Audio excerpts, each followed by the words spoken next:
Welcome to the latest episode of ET with GOTB. We have got another historical day at Wembley in the sunshine to add to our ever-growing collection, so I'm very excited to talk about it. You ready? Yes, I'm ready. I'm Rachel. I'm Sophie. And this is Extra Time with Girls on the Ball.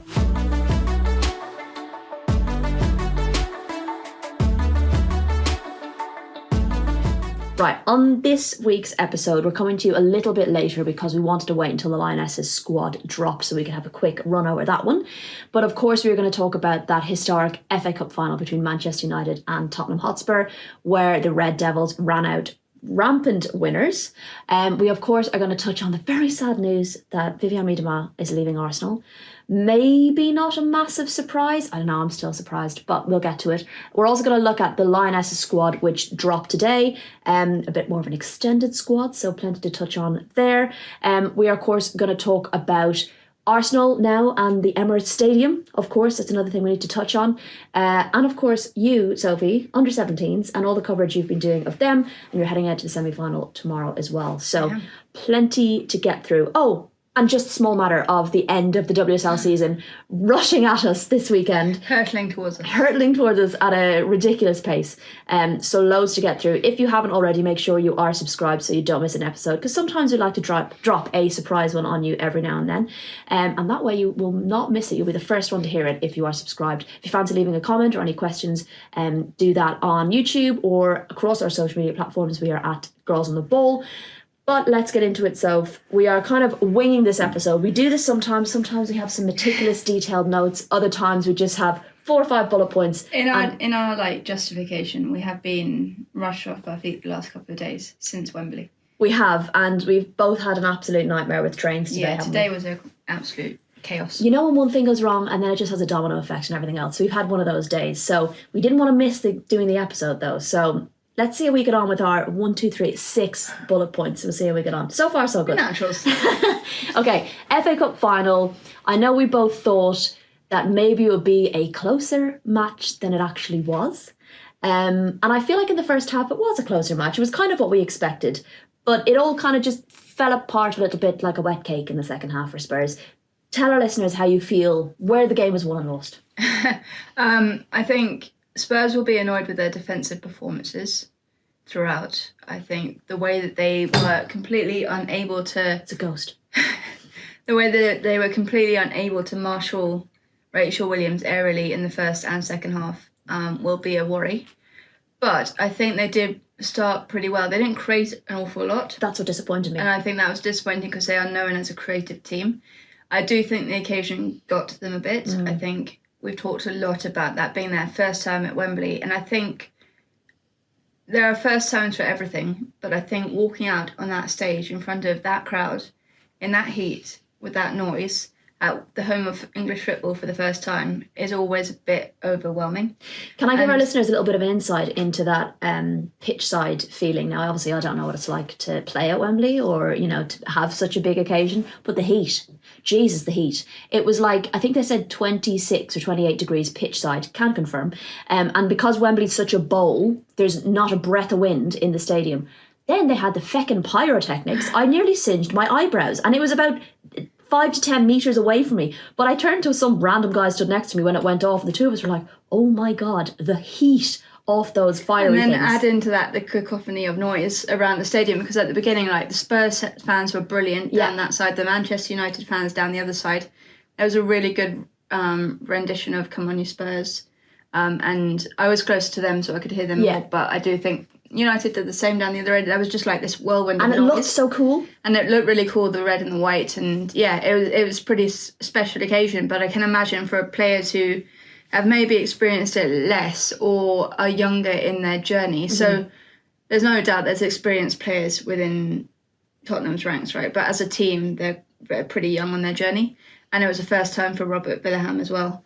Whereas Manchester United have been able to experience that last year, and he did call on the players kind of that were used in last year or had been around in last year's final to use that experience. And he spoke about it post-match. He was like, that those lessons from that Chelsea game and that Chelsea defeat were kind of a real crucial foundation for us going into this game and a real learning of having that experience before. And he actually praised Tottenham as well in that he was like, they're very young on their journey. They should be commended for their huge season. What they've done this season is incredible, and this will be a step. And if they use it like the foundation that we used last year, they will have a really successful time as well. So he was keen to point to that, I think, in that experience. Experience is something Mark Skinner has talked a lot about in his time at Manchester United, and something we talk about a lot as well, because maybe we don't give it enough credit of just banking those moments and banking those experiences. And, we've talked about it when we talk about the Lionesses and getting to 3 semi-finals, and why are they not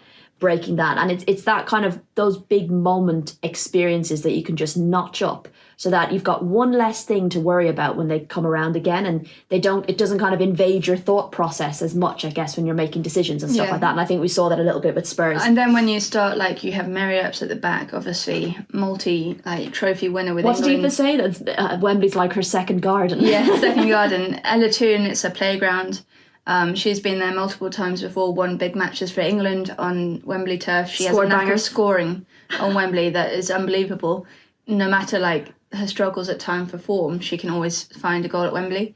And then you've also got Rachel Williams, who started up front, and that's not a surprise at all, I don't think, from my end.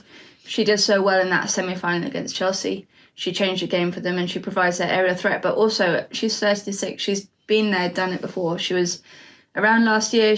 Nothing phases her. She won the competition in 2012, I think, with Birmingham City. She scored the equaliser in the last minute of injury time or something to send it to extra time, and then Birmingham won it on penalties. So she's literally been there, done that, got the book on it, knows what to do, knows how to handle that pressure, and I think also has the trust of Mark Skinner. And they've known each other a long, long time. But the fact that he knows that even at her slightly elder age, more mature age, more experienced. I mean, she's younger than me, so you're allowed to say it. But her slightly more mature age, let's say, go. That she can be relied on to bring in big performances. And I think, there is probably no one quite like her in the way that she can run to head a ball, the way that she spots the runs. She was saying in the post-match to the BBC afterwards that she decided she was meant to go one way, and then she just saw the fly of the ball and decided to go the other way. And that sounds like a fairly simple thing for a footballer to do, right? But the fact that she nails that timing time and time again, and really puts the fear of God into the defenders every time she does it, they can't read it, and then she has to finish it at the end of it. So I think massive kudos to her. And, delighted she got a goal in the end. Former plasterer turned FA Cup champion at Wembley. Putting the finishing touches on a beautiful performance after an absolute wondrous Ella Toone strike. To win your first FA Cup at Wembley and to score a goal like that, that's when you kind of think what would be your dream scenario in an FA Cup. That would probably be it. Especially for a lifelong United fan. 76,000 people.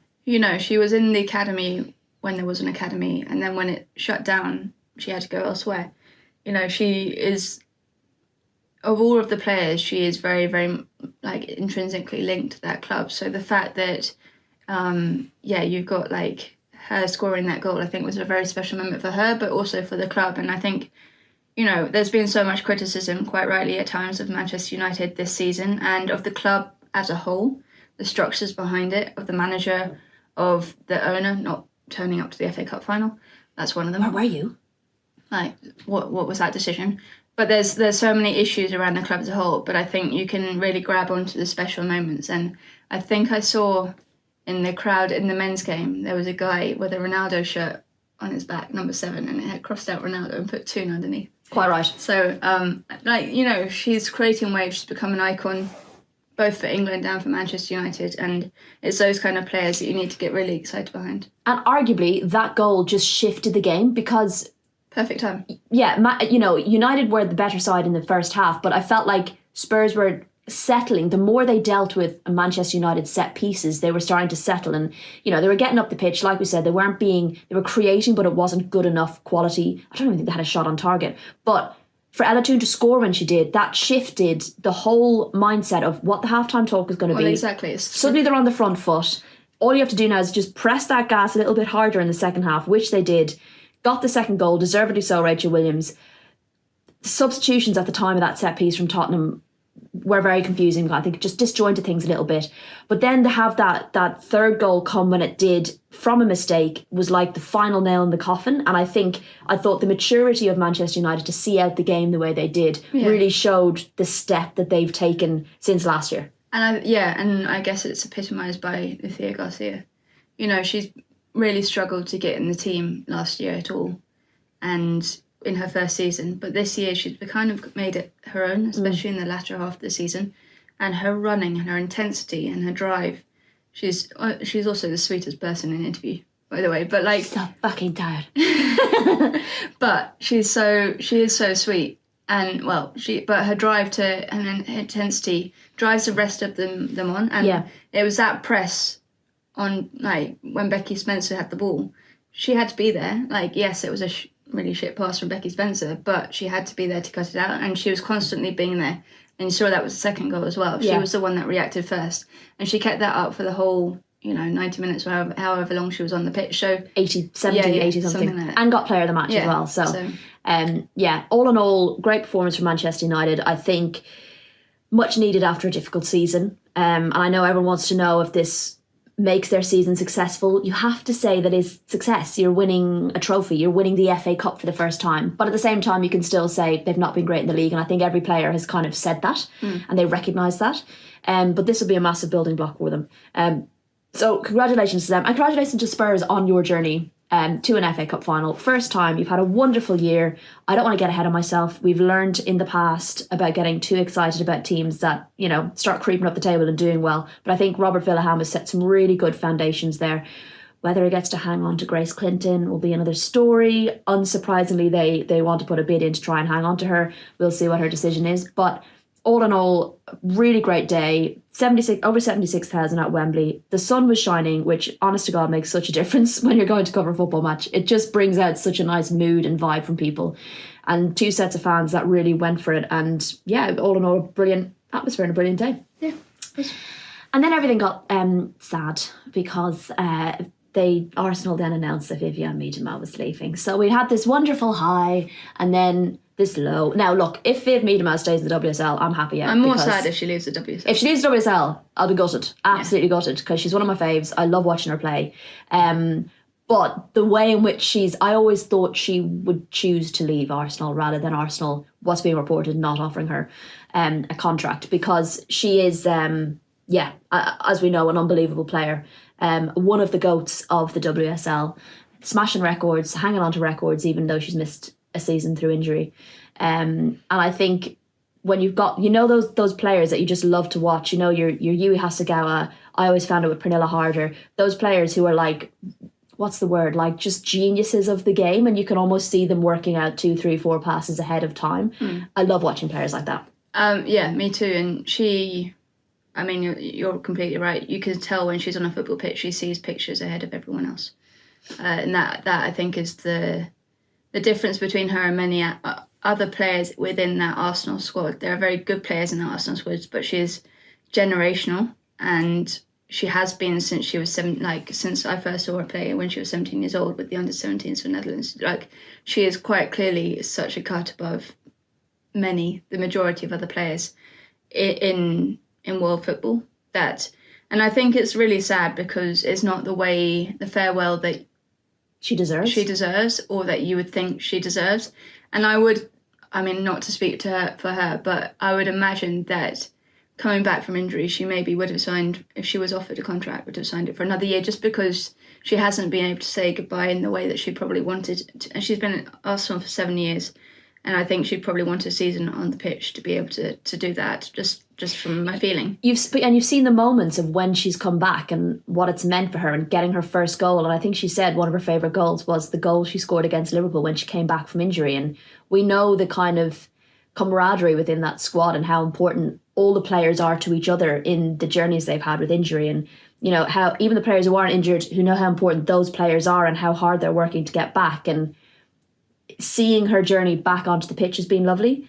And, I realised today that the last time I'll probably see her play for Arsenal was at the Emirates, which is pretty cool. So that was special. But yeah, as you say, it's a shame that she didn't get the chance to maybe say goodbye in the way she wished. And it just doesn't make sense to me. Like, I know I've seen some people say that, well, you know, she's had a really bad injury and she's past it. Well, Past no, it? Well, no, she's not been able to come back from that injury properly yet. You can't make that judgment until she has a proper clean And she's sweep of health. 27. She's 27 years old. It might very well be that an ACL injury can completely... Injuries do that, you know, they can completely change everything.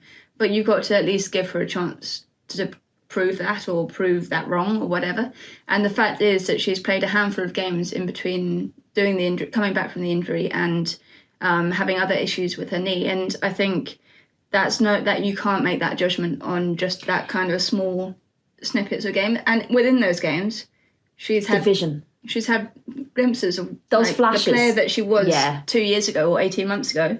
It's still there. You can see it. It's just needing to fine tune it. And you would think having a summer under your belt of proper rehab and rest and another season, then you make that decision about whether you hang on. I think also the other thing that really doesn't make sense in a business way.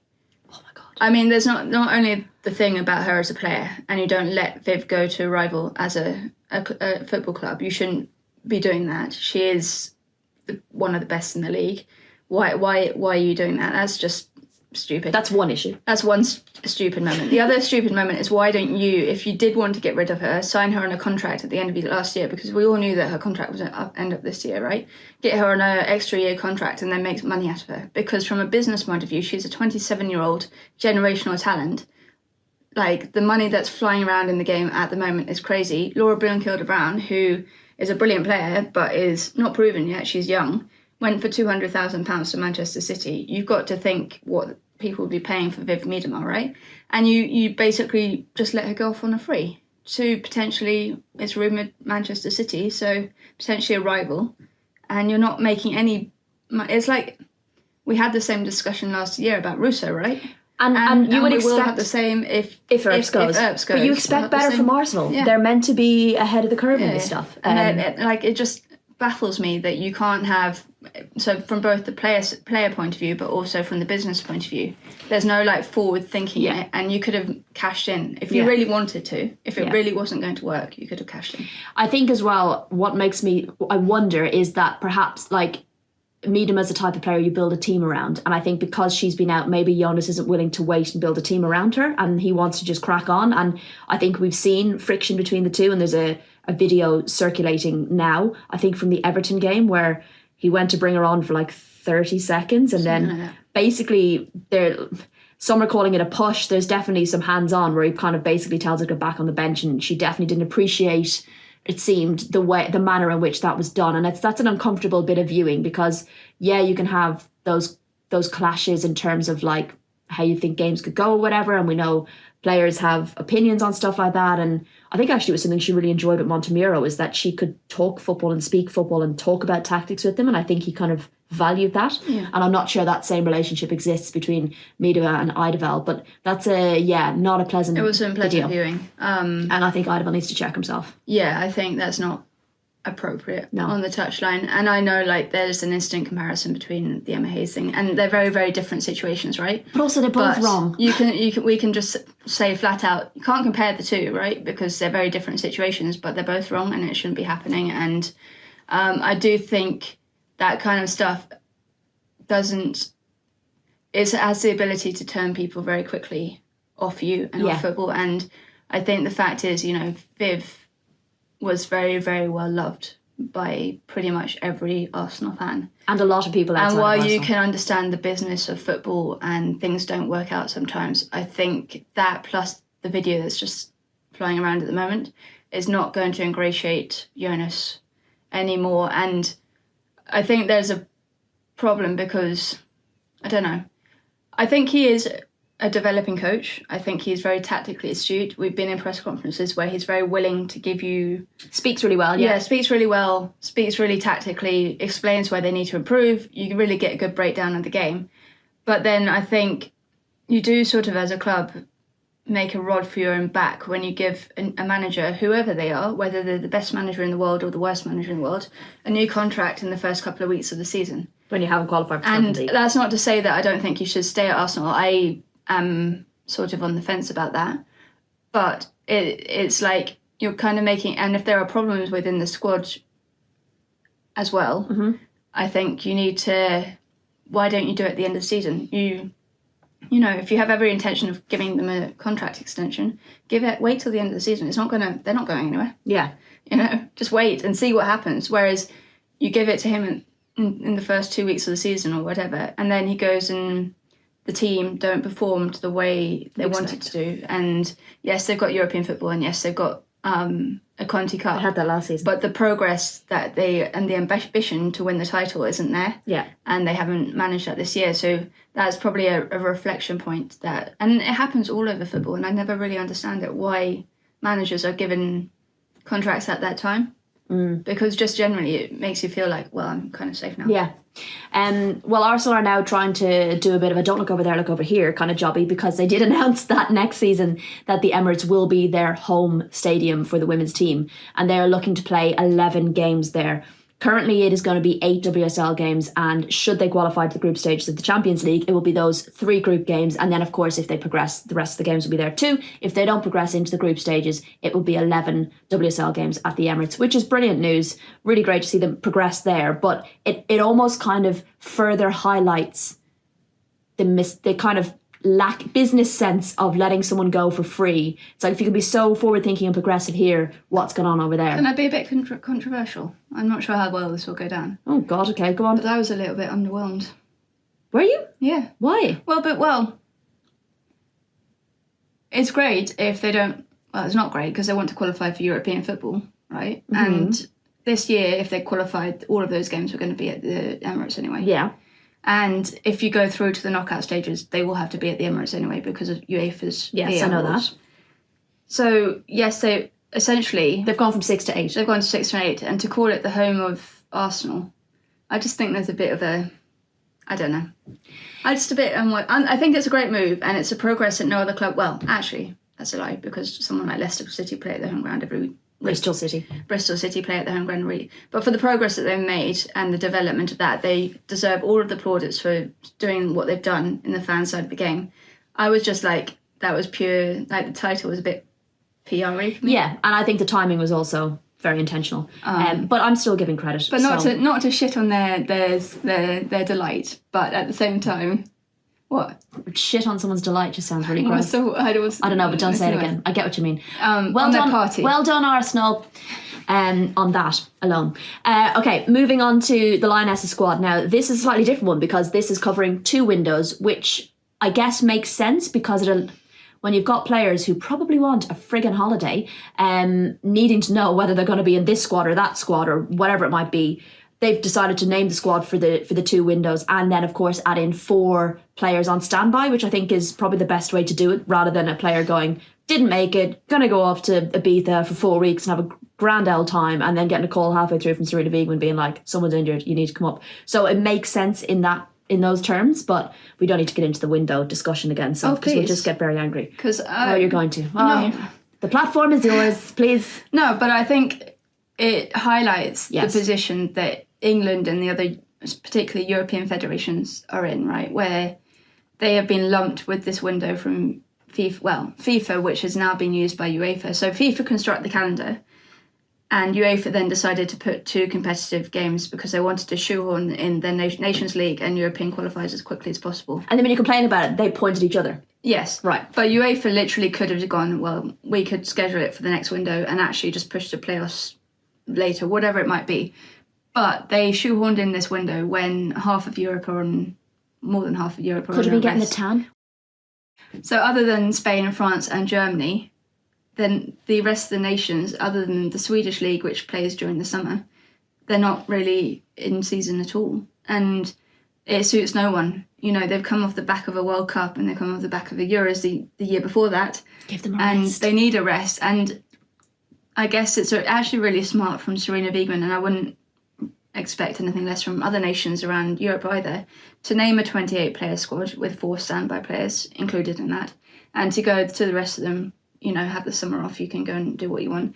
And with those 28, I think they've got quite a progressive training schedule. So after the international break at the end of the season, so the one that's lumped onto the end of the season, I think they come in and out every few days and they get some time off, and then they've got a window to go on holiday, which Serena Wiegman said today, I really hope they go. Basically, I really hope they go to Europe and don't go the other side of the world. But I trust them.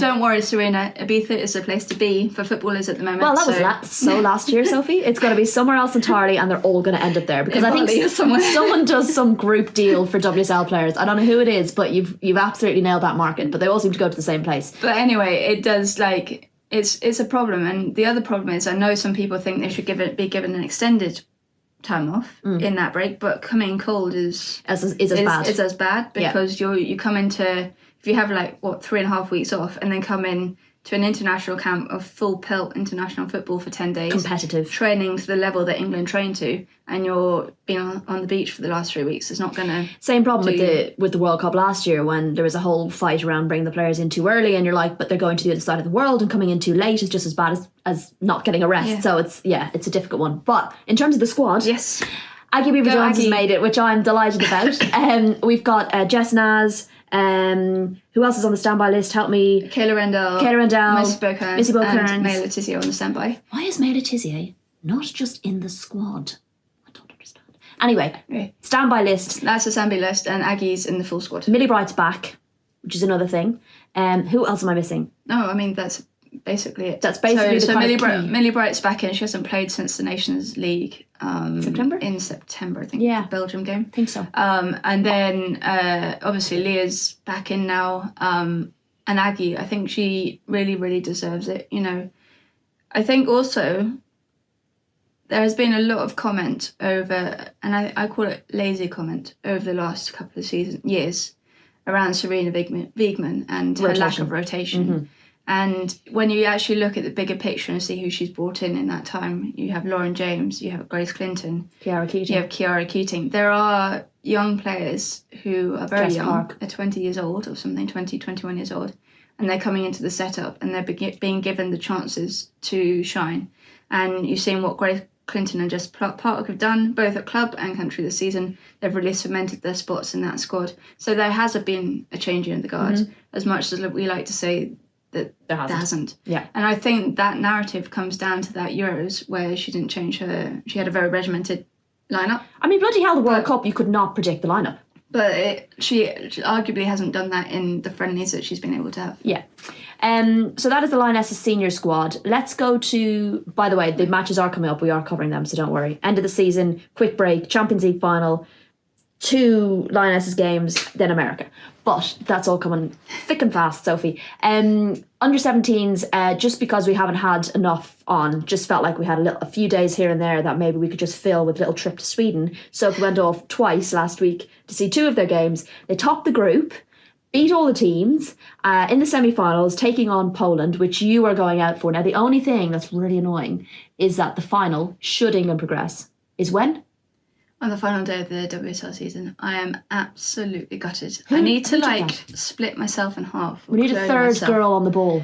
I am gutted that the final day, the final day is on the last day. I'm gutted because it's not just a final, it's the third place playoff. Yeah. So basically, if England win tomorrow, if they beat Poland tomorrow, they've qualified for the Under-17 World Cup in Dominican Republic. Amazing. In the autumn. If they don't win tomorrow, they go into the third place playoff, and the winner of that will get the third spot for the Under-17 World Cup. Right. So they basically got a 3 in 4 chance of reaching the 75% is what she means. Yeah, exactly. No, 3 out of 4. 3 out of 4 teams. It was a funny, plunky way of doing it. Point is, I need to prep for a potential day trip to Dominican Republic in October. Is that right? Yeah. Essentially. No, but honestly, this group of girls are super, super talented. I say every year they get better every year. They've got a very good young manager in Natalie Henderson, and I think everyone is super excited about this crop of young lionesses who are coming through. And you've got someone like a Layla Harbert who is obviously in the Arsenal Academy, but she was on a dual registration with Watford this season and played a lot of minutes in the Championship at 16 years old.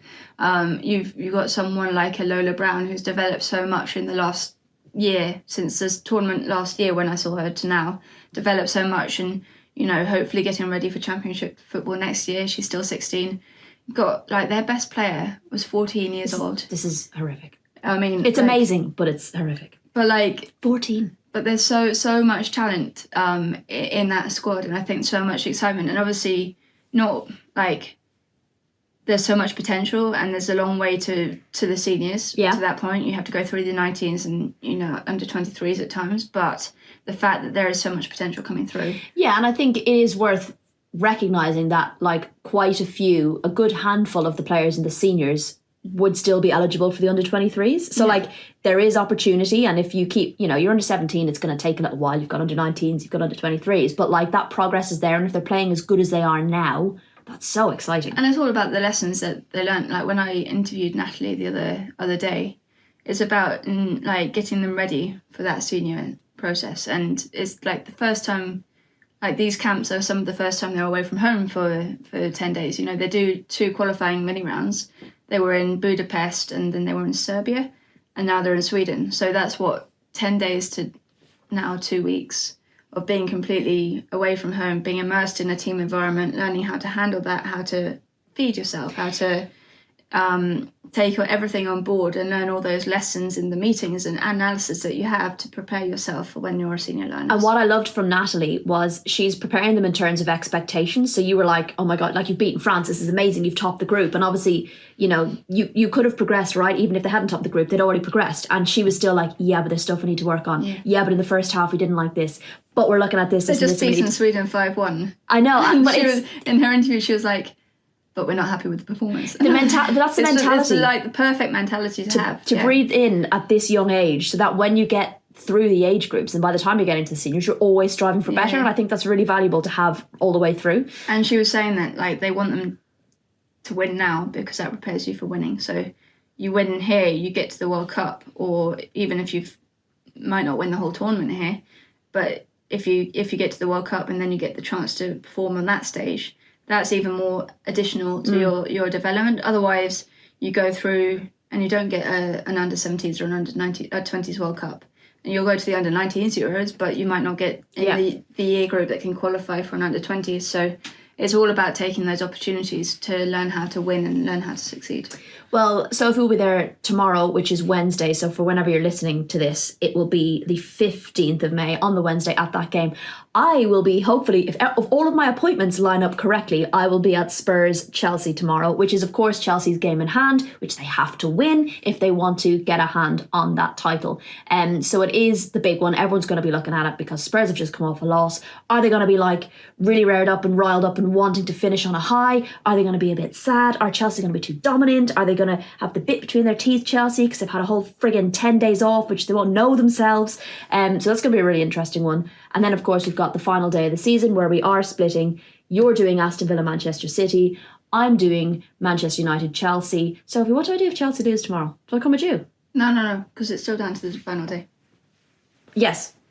Title still goes down to whatever happens tomorrow, because City could lose to Villa. Oh, sure. Okay. And Chelsea could beat Manchester United. Anyway, it's all very exciting because United are going to want to beat Chelsea at Old Trafford. They're going to want to rain in their parade. They won't want to have a bloody trophy lift on their pitch.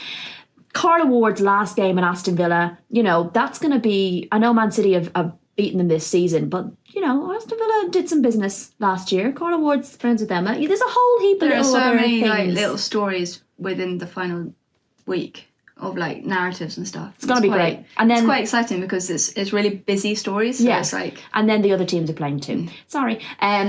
Because you've already got relegation done. We've got Champions League spots done. There are other fixtures, but come on, they're the two we're going to be keeping our eyes on. And I'm very excited because, not just because it'll mean the end of the season and we'll have a few days off, but like, it's just so juicy and exciting. We will, of course, still come to you from Portugal next week with a podcast to wrap up everything, to talk about the whole season, to talk about who stood out, what managers we've loved, who's done it right, who's struggled, all that kind of jazz. There's going to be loads to talk about, but we'll probably just be like a bit more chilled and our background will be hopefully sunnier. And maybe if they're feeling it, we might drag my brother and his girlfriend in and just like throw questions at them that they will not know the answers to. I don't think we'll do that. No, we probably won't do that. But hopefully you've enjoyed this episode. Do drop us any comments. Let us know how you think the final went, the FA Cup final went, who you think's going to win the WSL, anything like that. How do you feel about Miedema leaving? Where do you think she's going to go? Let us know in the comments and make sure you're subscribing wherever you listen to your podcasts. Can't wait to chat to you next week because it means we'll be on holiday, but also because there's no doubt we'll have loads to talk about. So we'll chat to you then.